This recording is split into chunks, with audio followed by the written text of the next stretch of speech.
Bismillah, alhamdulillah, wa salatu wa salam ala rasulillah, amma ba'd. Inshallah, we continue our discussion around this concept of ghina, self-sufficiency. Last time, we began looking at the concept or the manzila, the station of ghina, self-sufficiency. And we said that the first level of self-sufficiency is the heart to be ghani, the heart to feel self-sufficient. And to summarize that, what it means is the heart is detached from, the heart is not attached to the creation, but rather to the creator. It doesn't mean the person is isolated from reality. We don't buy into this. Islam is a very realistic religion that's meant to engage reality. And the Prophet ﷺ is our role model. There's not a single challenge in life except that the Prophet ﷺ dealt with it. He was very engaged in society, very intertwined with the day-to-day affairs of the people around him. And so I keep emphasizing this because a lot of people have gotten it wrong. And a lot of people misunderstand it. A lot of people, they think that if I become religious, then that automatically means I have to sacrifice my world. It's one or the other. And I mentioned this in the khutbah, it's not one or the other. Right? But rather, when we talk about the heart being self-sufficient, it means it depends on Allah, and therefore it only needs Allah subhanahu wa ta'ala. That's it. Anything else that we engage in it because that's what Allah tells us to do. So when I eat, I'm not eating because I'm attached to food. There's some people who they have this strong desire for food, and so their hearts are attached to food. No, we eat because that's what Allah told us to do. But when we eat, we see it as a blessing from Allah. Allah is providing me. I see Allah's names and attributes in the food that I eat and this process of eating. So that's how we begin. The heart detaches itself from being attached to the creation, and it's replaced with being attached to Allah. The second level is ghina nafs, when the self in its entirety becomes self-sufficient. And you might think, well, shouldn't the order be opposite? The self seems a little bit more general than the heart. The heart is the essence. But Ibn Qayyim rahmatullah alayhi explains that no, this is the correct order. Why? Because the hadith puts it in this order. The hadith of the Prophet ﷺ, when he says that in the body is an organ.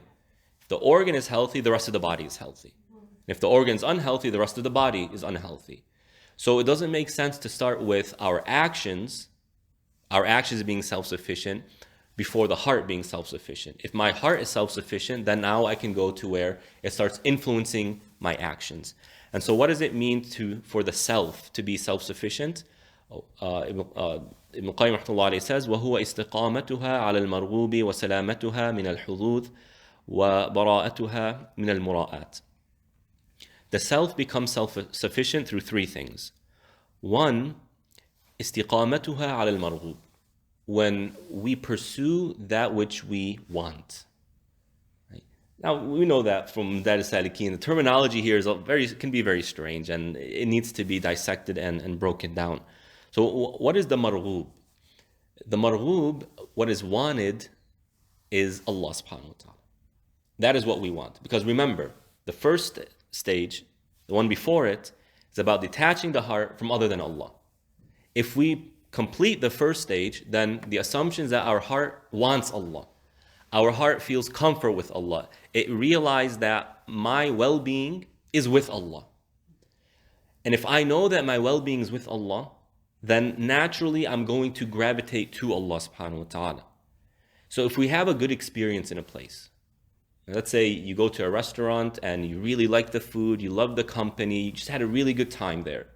Every time you pass that restaurant, you're going to feel this sense of joy. Oh, that restaurant, I remember the good memory. I really want to go back to it. Or if you're sitting there and thinking, okay, where should we eat out this weekend? Let's go back to that restaurant. That was fun. So when something makes us feel good, we naturally gravitate towards it. So Allah becomes the marghub. Allah becomes what we want. And so when to make ourselves self-sufficient, not in need of other than Allah, we actually have to live by that. It can't just be a thought and imagination. Oh man, it would be great to be in paradise, huh? Wouldn't it be nice and all that stuff? That's pretty cool. But I'm going to go ahead and ignore what I need to do in order to get to paradise. The attachment there, it's not really there. It's nothing more than a figment of the imagination. It's not real. It's only when my actions begin to reflect my feelings, that is when those feelings are real, they're true. So in order for the self to become self-sufficient, we need to be upright in our pursuit for what we want. It's as though, to put it differently, for the self to be self-sufficient, our want needs to be Allah subhanahu wa ta'ala.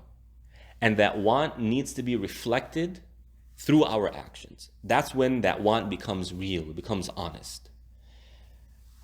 When we pursue Allah subhanahu wa ta'ala, we know as Muslims, the pursuit of Allah is done and completed when we do what Allah wants.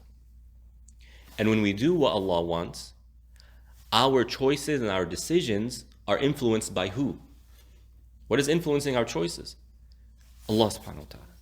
See, the human reality that so many people just overlook or ignore or deny is that all of our actions are influenced by external things. All of them.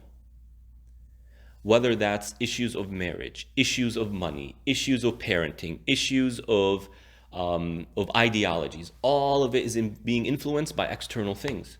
Who you marry? Well, the Prophet ﷺ says a man marries a woman for one of four reasons: her beauty, her money, her lineage, or her religion. There's something influencing that. A person makes a decision based on something that's external. Now, let's say the person wants to marry a lady because of her lineage. Well, he knows that if I marry her, then I'm kind of I'm part of that elite of society. So it's as though society is influencing this person's decision. And if that person's decisions are being influenced by society, then isn't it true to say that that person's to an extent a slave of society? And that's the reality. If a person is marrying a lady because of her beauty, well, when you look at how beauty has changed over time, you see that, well, there's a lot of culture involved in beauty.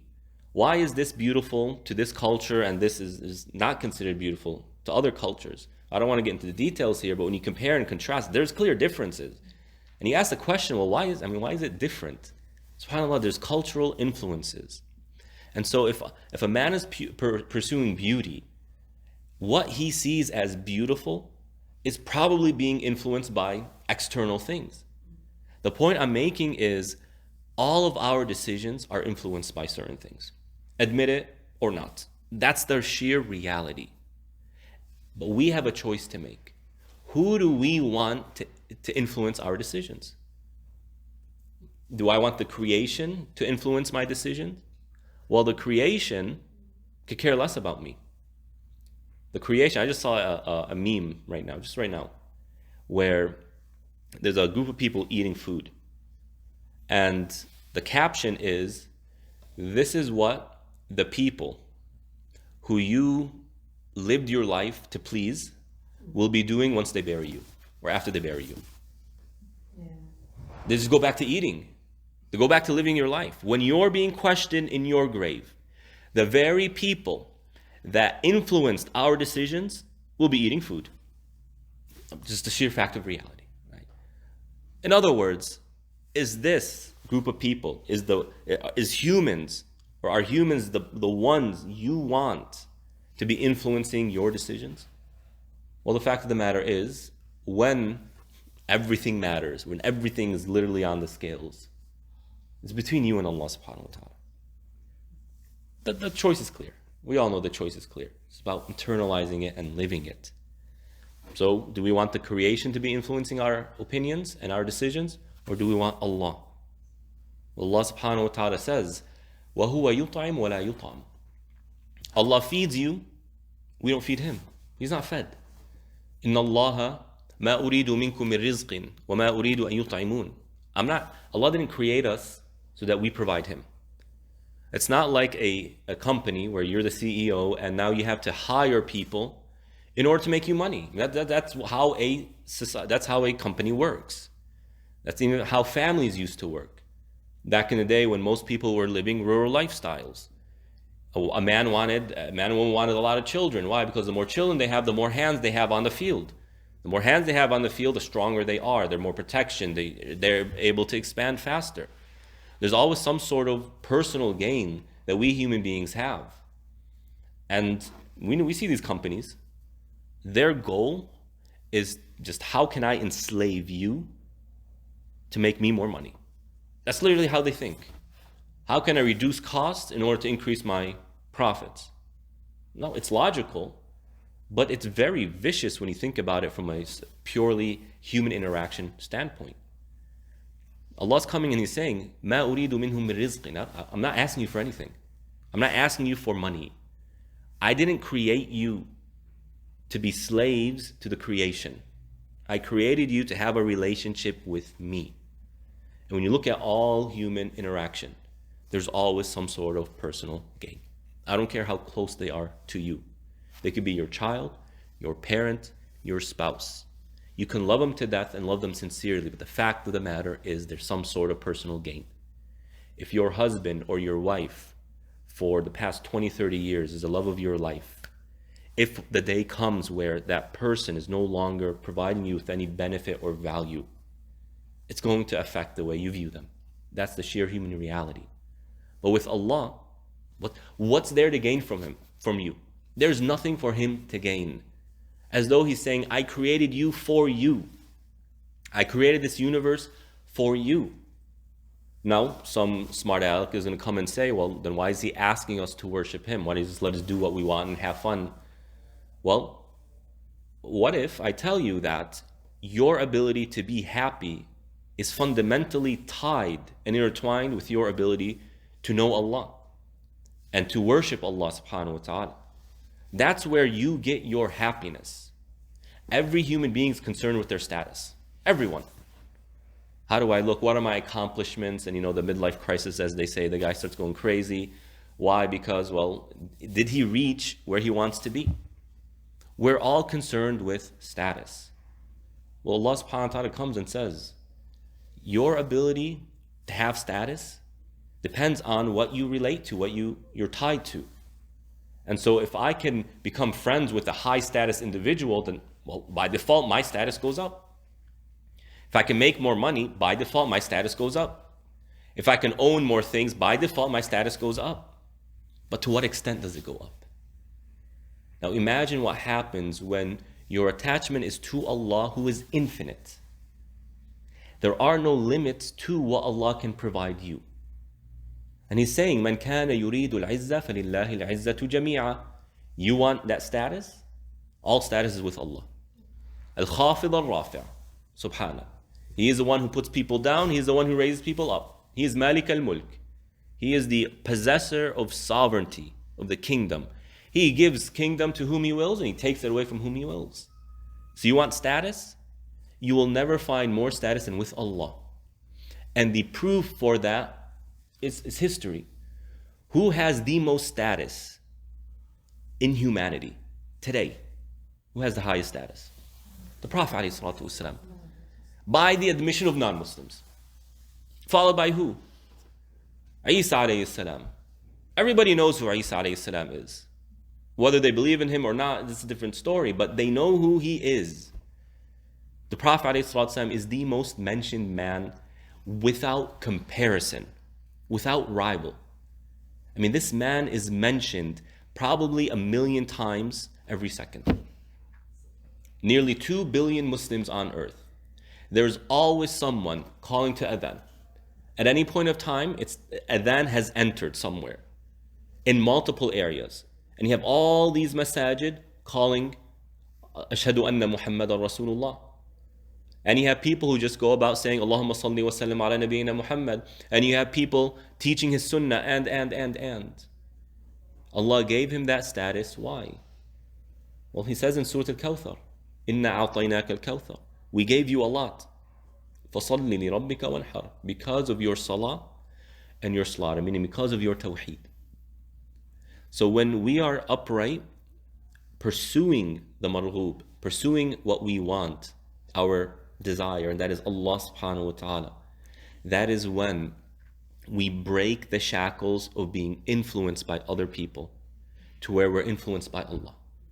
And when we're influenced by Allah, Allah does for us, tells us to do what is in our best interest. So many times Allah subhanahu wa ta'ala points our attention to the world around us.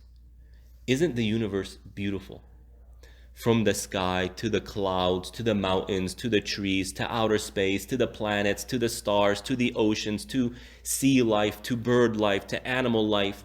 It's just beauty upon beauty upon beauty upon beauty.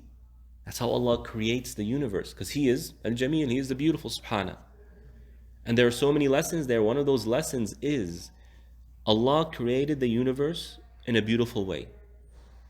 And if that's the case, then what Allah tells you to do is meant to make your life more beautiful and to make you more beautiful. And so we Muslims, we look at the pious, the righteous, the prophets, the companions as beautiful people. When you think of Maryam alayhi salam, when you think of Maryam, when you think of her face, what image comes to your mind? Do you think she's beautiful or she's not beautiful? Beautiful. Now, is it possible that she wasn't too attractive? It's very possible. But because of just her persona, her character, her actions, her iman, what it leaves behind is beauty. Because Islam does nothing but beautify the person, beautify society, like how Allah created the universe. It makes everything more beautiful. So the more we practice and submit to Allah subhanahu wa ta'ala, the freer we are. But we need to understand also another part of human psychology. It's hard for the human being to stay on a routine unless they are very invested in what they are pursuing.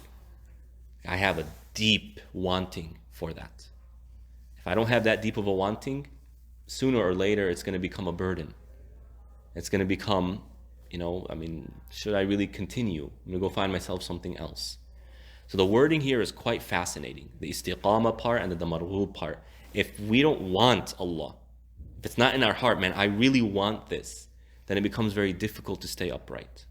And staying upright is only retainable if we really want Allah subhanahu wa ta'ala. And then the second stage is وَسَلَامَتُهَا مِنَ الْحُظُوظ, and being free from self-gain. Hudud, the hadh, is worldly gains. Now, we are hopeful that when we do something good, that Allah subhanahu wa ta'ala rewards us. Of course, in the afterlife, that is the main goal, but man, it's really nice if we get some treats in this life as well. When we give sadaqah, it's in all of our minds. Man, I hope Allah subhanahu wa ta'ala gives me something better. I hope He increases my rizq. There's absolutely nothing wrong with that.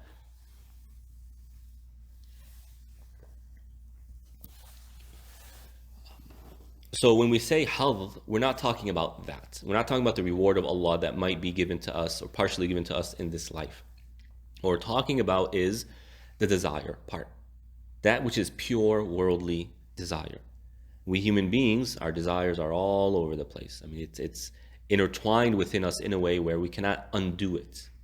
And it's Allah's wisdom. That's how He created us. So what we're expected to do and what we should be doing is mujahadat nafs. Really striving and struggling to be in control of our desires and not let our desires be in control of us. And part of that is having the mindset, the proper mindset. The mind is a very powerful thing. And depending on how we see things, it can really affect the way we react to certain realities. And so if I can start by saying, look, I'm not living life to appease my desires. I'm living life and I'm doing what I'm doing for the pursuit of the afterlife. That is my hope. And it's easier said than done, obviously. The world is right next to us. And we human beings, we like that which is quicker. بَلْ تُحِبُّونَ الْعَاجِلَةِ. We love that which is hasty. And if you can have $1 million now or $1 million in 10 years, and we're all going to choose right now. That's just human reality. And so it's not about purging ourselves of this feeling. Might not even be possible. But rather, it's about having that mindset of, okay, I'm going to push back whenever my self tells me, oh, I want this or I want that. And I'm going to keep reminding myself that, no, the main goal is the afterlife. Whatever Allah gives me in this life, alhamdulillah, I try and invest it in my afterlife. Or at least I try and be grateful for Allah subhanahu wa ta'ala has given me. But I need to realize that when my pursuit is just appeasing myself, I have become a slave to myself. I have become a slave to myself. Again, ghina and nafs. We're trying to make ourselves self-sufficient. How do we do that? Well, we need to acknowledge the shackles that can really enslave us, imprison us. Sometimes it's others, external things. Sometimes it's the self. I mean, there are people who they can't help themselves. And there's this really interesting story of a young man, I think this is somewhere in the Middle East. A young man, he was invited to a talk show. And both of his arms are cut off. And he's with his father. And his father he's extremely depressed because of his son. Okay, what's wrong with his son? Why are your arms cut off? And the son gives his story. He said that I began stealing. Right? I began stealing. And slowly it developed into an addiction. I began stealing because I needed. I was poor. I needed food. But that developed and turned into an addiction where I just stole to satisfy an urge within me. And no matter how many times I tried to stop, I just couldn't. And so, he wants to repent to Allah. And he wants to get out of this mess that he's in. So what does he do? He literally cuts his limbs off so that he can no longer steal. Now, let's just be clear here. The Sharia doesn't ask us to do this. And there are other ways of resolving it. Ibn Qayyim rahmatullah, that's kind of one of the ideas here. Well, how do we resolve this internal struggle that we have? And he gives us the methods. But the idea is, he became a prisoner to himself, to his desires. And there are people who are addicted to a lot of things. And that's just, I'm a prisoner to my own self. And that's hard. So, what if it's an illness like kleptomania? Well, that's what they call it today. Right? We call it a spiritual illness. There's something that is driving this individual. What caused it? What are the solutions? That's a whole different topic. In the psychological realm, they call it some sort of illness, mental problem. Right? There's no contradiction. I don't see a contradiction here. But from the lens that we're talking about it now, you can see how he's become a prisoner to his own desires, and he's not able to control that. So sometimes a person becomes a prisoner to society and culture. Other times they become a prisoner to their own self. How do we fight back against this urge within? Is to always remind ourselves, I wasn't created to appease my desires, but rather I was created to strive against my desires if my desires are haram. If they're halal, go for it. There's nothing wrong with that. But if they're haram, to strive against that, and to remind myself, my home is in the afterlife. My place, my abode is in the afterlife. As the Prophet ﷺ gives us the analogy. We are in this life like a traveler who stops at a station waiting for the transportation. Do you sit and build a home when you're in transit? You have a layover wherever. You're going to Pakistan and you have a layover in Dubai. And you're sitting there for 4 hours, 5 hours. Are you going to sit there building a home and then starting to invest in that area? Absolutely not. You're just going to get what you need. You have your food, lunch, a water bottle, that's it. And you're on to your final destination. This is how we should see the world. It doesn't mean don't buy a home. It doesn't mean don't be successful. It's just the mentality. Is this home, do I look at my home as though this is the end all be all? Or do I look at my home as I'm just using this temporarily as I wait for my train station to take me to my final destination, meaning until death does part with my body. The mindset, it's all about the mindset. And remember, and I always mention this, and I know you've heard me say this a lot of times, Uthman ibn Affan, radiyallahu ta'ala an, never wore the same clothing twice. Again, in our times today, in America, or to say the wealthiest country in all of human history, okay? That's what they say. I don't know how accurate that is, but let's just say it's true. We don't do that. And Uthman radiallahu ta'ala is. And he is Uthman ibn Affan. Someone the Prophet entrusted him with two of his daughters. Two of his daughters.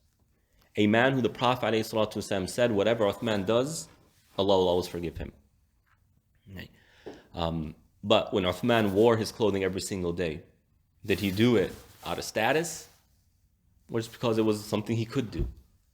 And he knew that these garments are the garments of the world. The real garments I'm pursuing are the garments of the afterlife. When my soul passes on and the angels take my soul, my goal is that I am shrouded with these shrouds of paradise. That's no doubt how Uthman radiallahu ta'ala was thinking. And then the third part of the second level is وَبَرَاءَتُهَا مِنَ الْمُرَاءَاتِ, freeing the self, right? Distancing ourselves, disconnecting ourselves from praise of others, wanting the praise of other people.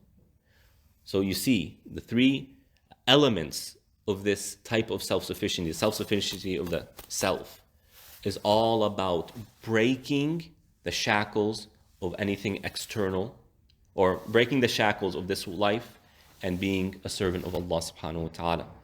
When people want the praise of other people, they are a slave to those other people. And we know, you know better than I know. You know by life experience. You have more life experience than me. You know better than I do. People, when it comes to their opinions of you, they have no mercy. There is no mercy. I'm sure you've seen it all, and I've seen quite a bit. I have seen people willing, right, knowingly encouraging their niece to marry a man who is a bad man for the sole purpose of saying, my daughter has a better husband than you. I've seen this. Right? There is no mercy. Yet so many people are concerned with what other people have to say. It's truly fascinating. And so we have to cut that out. And the wording here, bara'atuha. Bara'a means to split two things, to make it two separate things. I am free from this. I want to completely purge myself from this. When we're talking about one's own self-appeasement, we differentiate between halal and the haram. And it's not about, no longer enjoying what life has to offer or the blessings of Allah in this life. It's more about, change your mindset to where you realize this is just a temporary thing, and that the true food, the true drink, the true homes is in the afterlife. But when it comes to ostentation and people's praise, Ibn Qayyim rahmatullah is giving a very decisive description. You are completely purging yourself from the want. Why? Because what good is there from other people's praise? Really, what good is there? It's your egos. It's just the ego. Now, when I see someone do something good, I should encourage them. I should say, Jazakallahu khair. So when we say that we don't want praise, we need to differentiate between me thanking someone, me encouraging someone else, versus me wanting other people to do that for me. And let's just be honest as well. I say this as an imam. When people thank me or they say, I really liked your khutbah, that encourages me. Right? But this is a very thin line. It's a very thin line. And the Prophet ﷺ tells us, don't praise other people. If you want to say something good, then say something along the lines of, I think so-and-so is a great person. وَلَا أُزَكِّي أَحَدًا عَلَى اللَّهِ. And Allah knows best the reality of this individual. If you want to thank someone, say Jazakallahu khair. Make dua for them. Not say MashaAllah and you're the best and I've never heard a khutbah like this, and right? That's too much. It hurts. And the Prophet ﷺ tells us also, if someone is constantly praising you, then throw dirt in their faces. Right? Again, you have to really focus on the wording. The word Allah uses, or the Prophet uses, al-maddahin. Those who are constantly praising you. You know that person who says, MashaAllah, well, you have such beautiful this, such beautiful that, and they just keep going on. There's a point where you start saying, okay, why is this person, enough is enough, what's going on? You can understand, I really like your hair, MashaAllah, it's so beautiful. You say, thank you so much. I really like your eyes, thanks so much. I really like your smile. Okay, what's going on? You start feeling that this person is not sincere. There's some evil behind it, right? Would you agree with that? Right. But So a little bit is healthy, A little bit is good. Because Right? It's encouraging. it's like, Right? It's encouraging, and it keeps the heart, it keeps the heart soft, honest and on sincere. and soft and Sincere. sincere, whatever you want to call it. Our hearts really need a kind word. And the Prophet ﷺ says, saying a kind word to someone else is an act of sadaqah. But when it's constant praising, MashaAllah, MashaAllah, it's no longer sincere. You feel that, no, this person, they're up to something. This person isn't honest. And I kind of caught wind of this pretty quickly in Jordan. Because they use this, MashaAllah, I like this, I like that. And they want something. It's not sincere. So Prophet ﷺ, he's advising us to kind of be on alert. People who constantly praise you, someone who's constantly praising you, you got to step back and say, okay, what is this person really doing here? So, as we mentioned, the first level of ghina is the ghina of the heart. The second is the ghina of the self, and then the third is al-ghina al-haq, is the truth, or Allah subhanahu wa ta'ala, who is al-ghani. How do we become self-sufficient through Allah? So notice, the first two is about working hard, going against our desires, working hard to detach ourselves from Allah.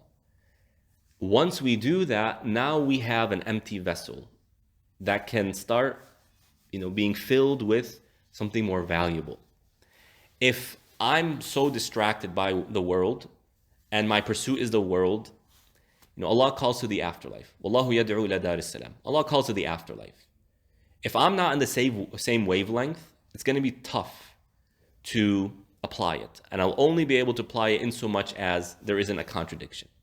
If someone, all they can see is this world, and all they want is this world, and now Allah is coming and saying, do this, X, Y, and Z for the afterlife, this doesn't really fit my wavelength.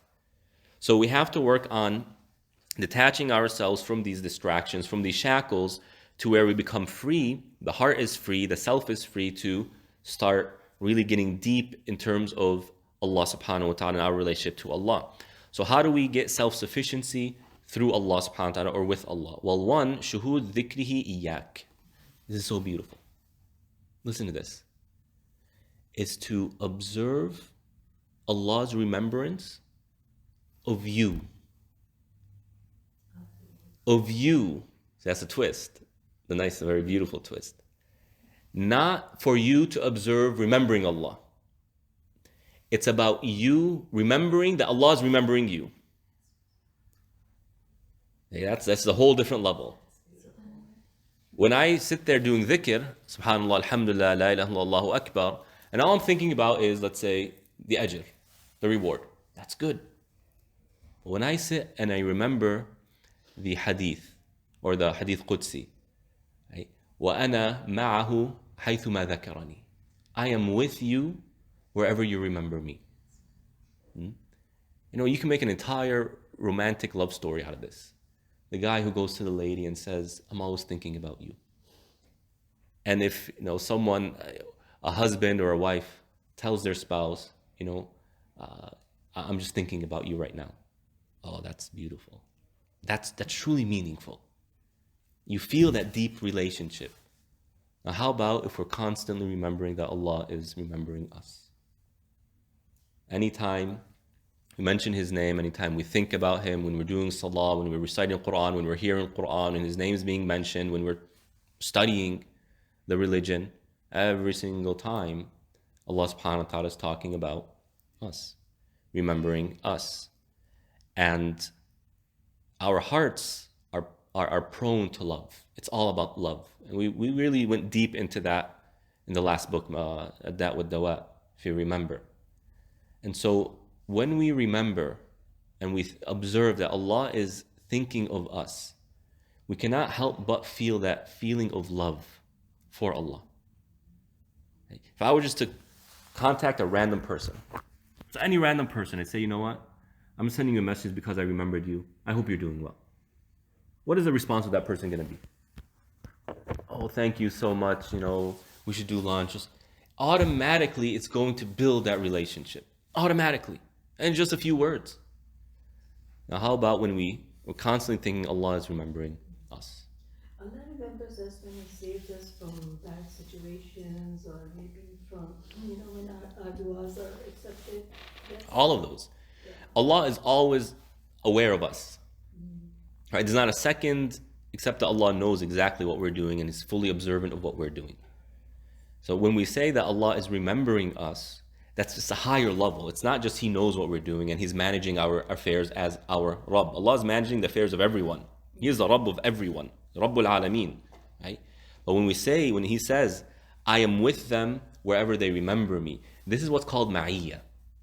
Right? Allah is with you, supporting you, providing you, protecting you in ways that He doesn't offer the disbelievers.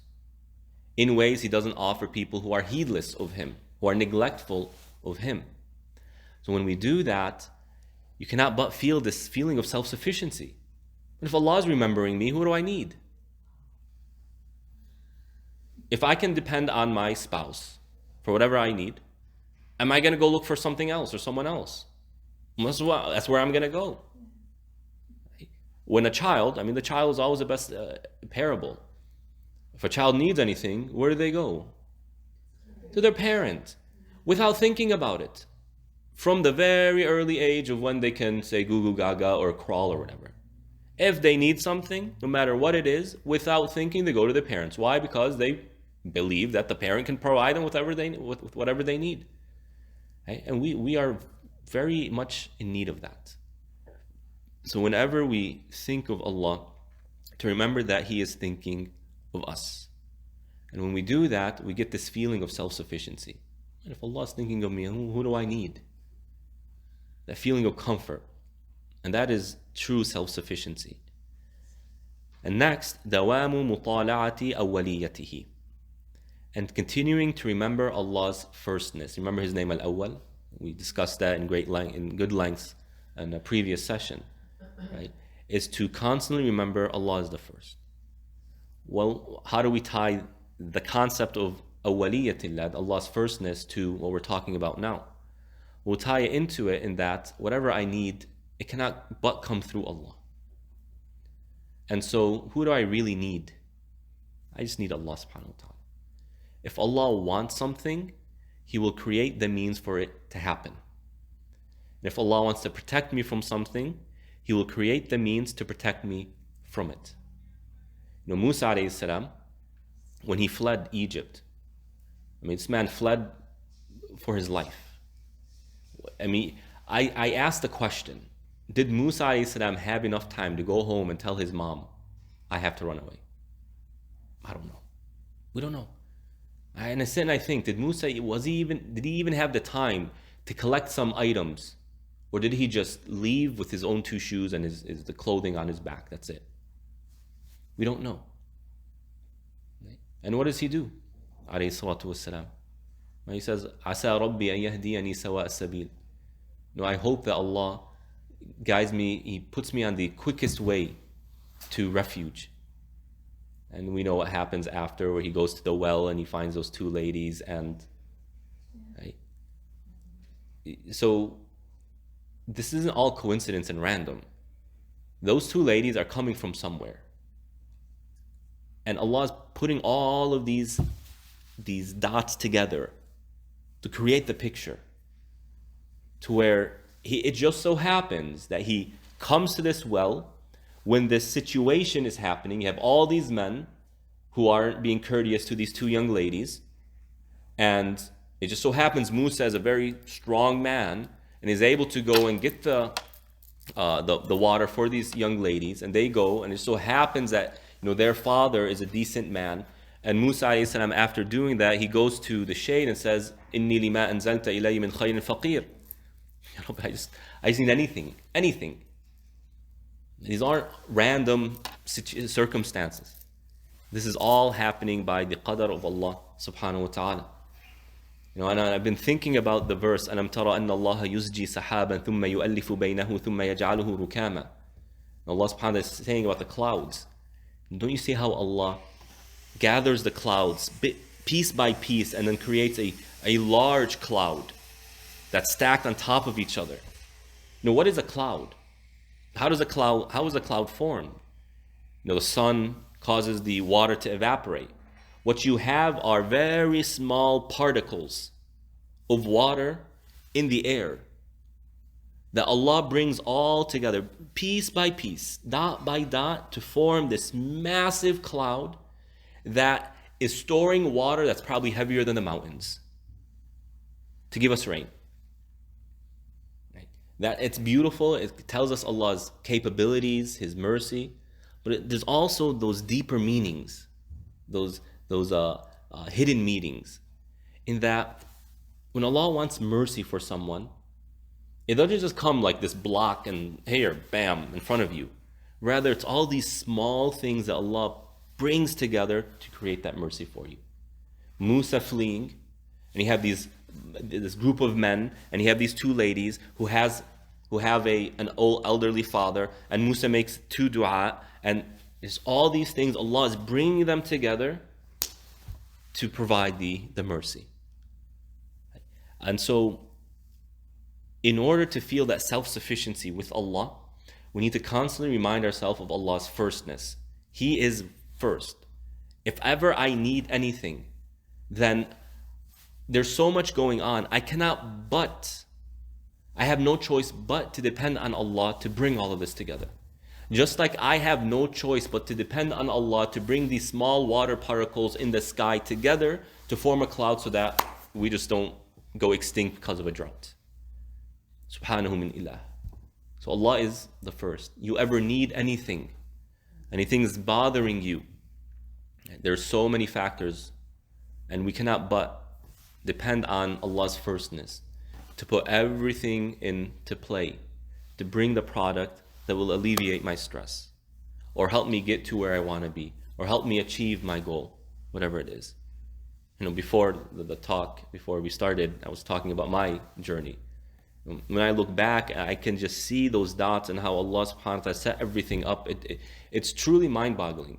And it's not because I'm special. Allah does this with everyone. I promise you, He does this with everyone. Right? It's not that, oh, you're special and so I'm going to do special things for you and I don't really care too much. Allah is the Lord of the universe. Every single person has this. Yes, some more than others. But it's about how much time you spend to actually try and find these variables and connect the dots. I promise you it's there in your life. Multiple scenarios. And then finally, al-fawzu bi-wujudi. Let's pause for adhan real quickly.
Just to wrap up here, the third element of this third level of ghina, being self-sufficient through Allah, is al-fawzu bi-wujudi, is realizing that your success and your ability to be in a good state is entirely dependent on Allah's presence in your life. And hence that concept I mentioned earlier, alluded to earlier, ma'iyyatullah. Allah is His withness, if that's even a word, with you. To what extent is Allah with you? Of course, Allah is with everybody at the minimum level in His knowledge and His observation. But for the awliya of Allah subhanahu wa ta'ala, those who are closer to Allah, Allah is with them in His nusra, in His assistance, in His answering of their dua, in His providing of them, managing every single detail in their life, subhanahu wa ta'ala. And the closer we are to Allah, the more Allah subhanahu wa ta'ala will do and change to protect us and to provide us. Like Nuh alayhi salam. One person makes an observation when Nuh alayhi salam said, "Inni maghlubun fantasir." Now I have been overpowered, so help me. Allah subhanahu wa ta'ala literally changed the physics of water and the earth to give assistance to Nuh alayhi salam. He caused water to come from the sky and come from the earth in a way that is unrivaled in human history. To answer this man's dua, alayhi salatu wassalam. Of course, we can always get a portion of that, but that's going to be to the extent in which we submit to Allah subhanahu wa ta'ala. And so we ask Allah subhanahu wa ta'ala to put this concept of ghina in our hearts, to help us become ghani in our hearts, in ourselves, and through Allah subhanahu wa ta'ala. Wa sallallahu ala nabiyyina Muhammad wa ala alihi wa ashabihi ajma'in.